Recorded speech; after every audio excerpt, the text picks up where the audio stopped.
Bonjour à tous, dans cette vidéo, je vais vous présenter tout ce qu'il faut savoir sur la fonction inverse. La première chose, comme tout à l'heure, la fonction inverse, c'est la fonction, on va voir, elle va de R étoile dans R, qui a x associe 1 sur x.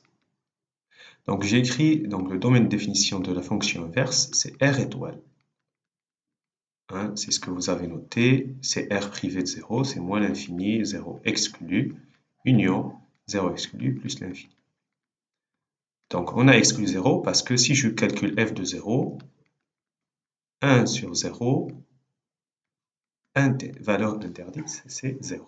Donc la fonction inverse est définie seulement sur R privé de 0.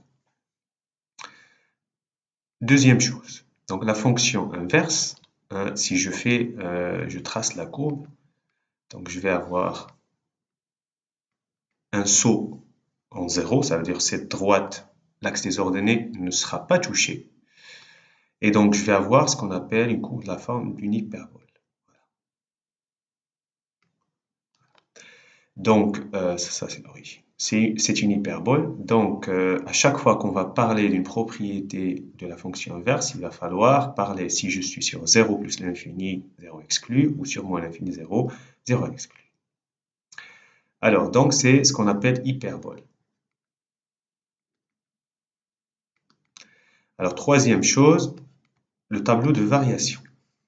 OK, donc la fonction inverse, moins l'infini, plus l'infini. Donc on a dit que 0, c'était une valeur interdite de barre. Donc sur 0 plus l'infini, à partir de la courbe, la fonction est décroissante. Plus le dénominateur augmente, la fraction diminue. Donc elle est décroissante. On va dire elle est décroissante sur moins l'infini 0. Elle est décroissante sur 0 plus l'infini. On ne va pas dire elle est décroissante sur R privé de 0. Donc il faut absolument séparer les deux cas. Voilà, sur moins l'infini 0 et sur 0 plus l'infini. Très bien. Alors, 4. Donc, question de parité. La fonction inverse, vous voyez que graphiquement, symétrie par rapport à l'origine. Ça, c'est la définition d'une fonction qui est impaire. Fonction impaire. Impaire. Car f de moins x, ça fait 1 sur moins x. OK? Le moins qui soit en bas ou qui soit devant la fraction, c'est la même chose. Et donc, ça fait moins f de x. Donc, c'est bien une fonction qui est impaire. Alors, cinquième chose, et la dernière, équation.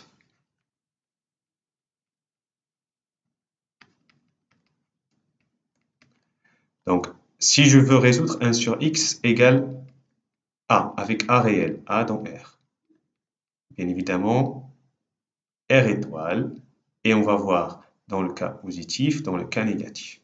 Alors, je vais retracer la courbe, comme ça on va voir visuellement ce qui se passe.